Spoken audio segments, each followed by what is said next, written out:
to evolve and it's good to adapt. And that's what we have to do right now, is adapt. And the way to adapt is to grow our own food and to produce our own energy and to be self-sufficient and not rely so much on industrial agriculture and industrial travel and just we need to get back to our roots.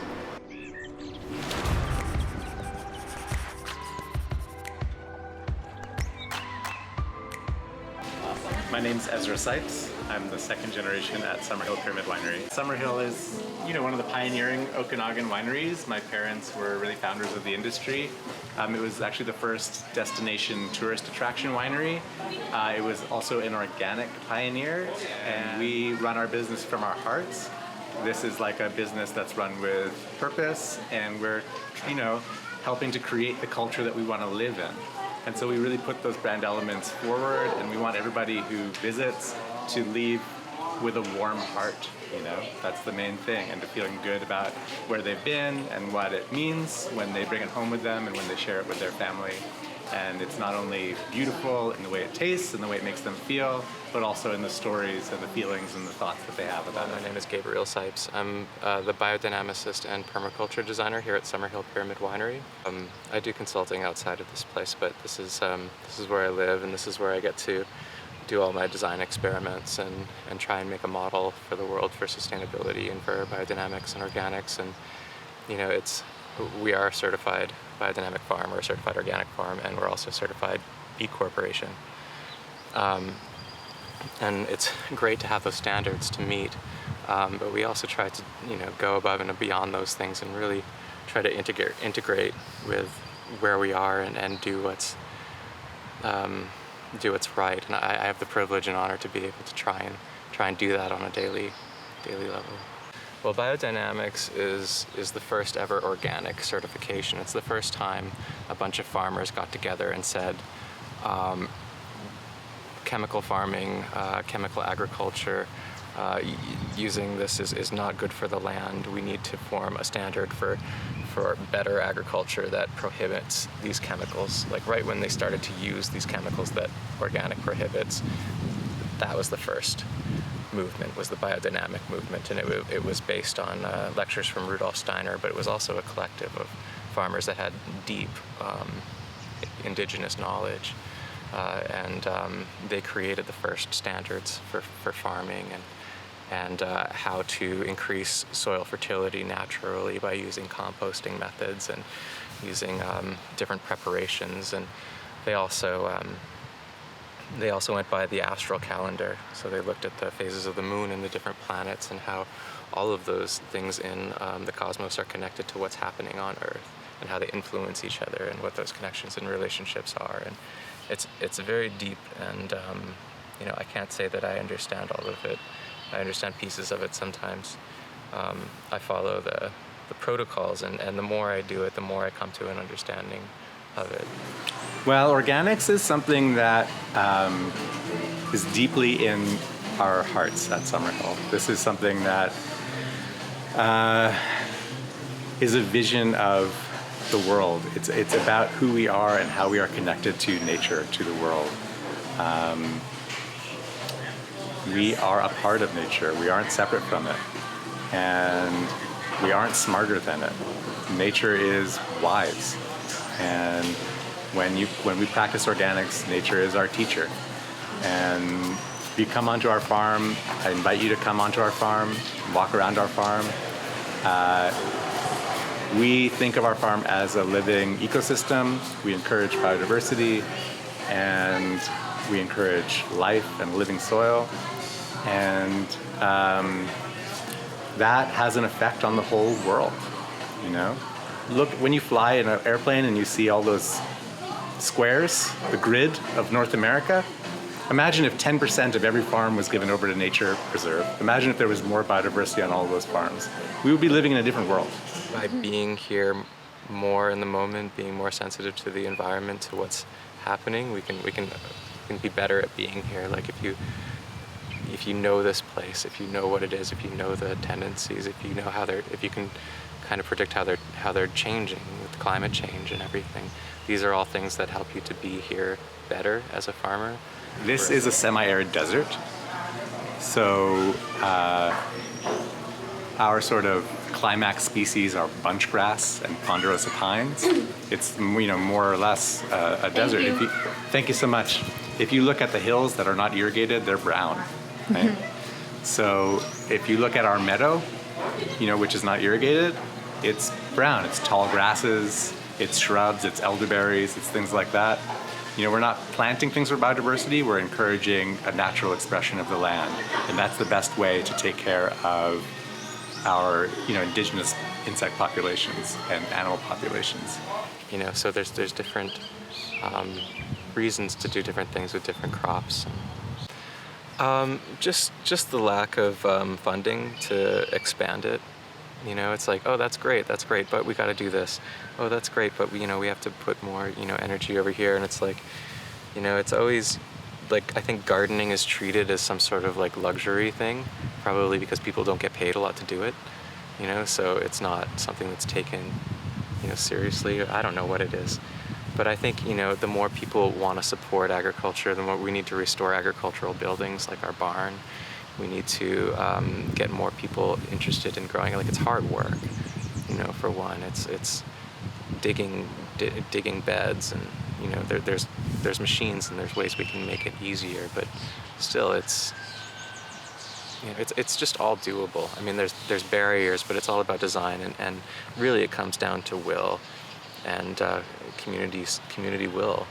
If you want to see more gardens, if you want to see more agriculture, then fundamentally we need to start composting, because that is organic matter is what is going to get that whole cycle sustainable.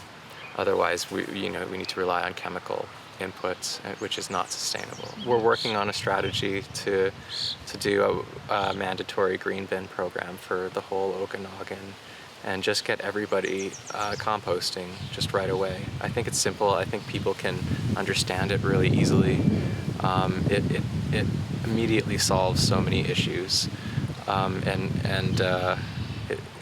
the methane in the dump for one, and just the food waste in general is just so toxic. Mm-hmm. Rats, all of these things. The simplest way is, it's just a 3-bin program, the same way it is now. You put your compost in with your yard waste, and that all goes to a composting facility. And then you have your smaller garbage and your recycling. Well, people don't tend to appreciate things that are free, things that don't cost anything, things that you just, have to, it's like all the nitrogen, phosphorus, potassium, calcium, magnesium, all the micronutrients, the macronutrients, they're all available. There's minerals, there's things you can source, but generally, from a holistic perspective, you can create everything you need for a farm on a farm. If we're composting manure, if we're composting our food waste, everything that comes out of the garden, the green and the browns, the nitrogen carbon relationship, we're sequestering carbon. It's how we're meant to be. Nothing in nature produces waste, right? It's really a lot about slowing down and just getting in touch with those rhythms, with cosmic rhythms and the natural rhythms of life, and harmonizing with it. That's what I think we need to do as a society. Composting is just a huge part of that. Not everybody has to grow a garden, but at least they don't have to produce waste. That's a societal cramp that we can change, that most places have already changed. Well, biodiversity is what makes things resilient. I suppose you can say a diverse community would make that community very resilient. If you had a butcher and a baker and a skateboard maker, and they could tend to all the needs of the town. Same with the plants. They tend to all of our needs. They tend to each other's needs. They bring up different things from the root zone ecology, and they share those things. They have mycelial networks. They all have different exudates that they release into the soil. So chemically, everything is affecting each other, and And some things are symbiotic, they get along great and they flourish, and other things don't get along and they take over, and it's a balance, and it's constantly changing, and life, death, and decomposition are at the core of it all. And it's, the earth really truly is a macrocosm of everything that we are and what we're doing. And well, one of the things that we did right away is we put a little grocery store online, and my brother Gabriel is the permaculturist and the biodynamicist, and he's got eggs, he's got vegetables and herbs. Our chef Jeremy linked up with local meat producers, and we were able to just sell it direct to the customer in our own neighborhood. Normally we'd sell it on the plate in our restaurant, but so what? So we were able to adjust really quickly and serve the community really quickly, and I think that says something about small-scale, community-sized agriculture, how resilient and how flexible it is, and how important it can really be. If the world changes, which we just saw it happen, you don't take these things for granted. Sure, is permanent agriculture. So it's long-term systems that we want to integrate on the land for continued abundance and continued reciprocity with the land, where we want to keep giving back and we want to keep receiving. So having my daughter here and her getting into the gardening and learning about things the way things are supposed to be, it's like second nature to her. It's, of course you can eat this, of course you can't eat this. Of course you want to, let this ripen before you eat it. It's like, there's just, there's a knowledge of process and an appreciation of life, when you can be a part of those systems, and they continue. When you are working with life, then that life you are connected to it, and it is dependent on you if you keep bees or if you're if you're keeping a garden. Well, right now, I think the most profound knowledge to relate to place is the indigenous knowledge that's been here for thousands of years, and I feel so blessed to have community here, and that have helped to teach me a lot about the plants and a lot about the ways and traditional ways of doing things and being here. The Hall and Derrickson family, and we work with the Nauken. Actually, I'm wearing the Nauken community place, the Nauken Center, and they're teaching the language.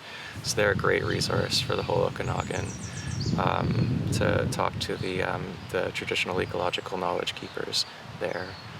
Everyone can form their own relationship in their own way. People can use the Lion King for inspiration, or wherever they get it from. Wherever makes them, gives them that makes it click for them. We need to really focus on regenerative agriculture and the regenerative movement, and reciprocity, giving back, composting, returning our food waste, returning that organic matter to the soil, returning ourselves to the soil. We're all connected in the web of life. Diversity, it makes us resilient, and acknowledging these things, learning about these things, going deeper into these concepts is just furthers one's appreciation for the natural world all around them, and it's a beautiful reality to wake up to, and I hope more people are doing that today.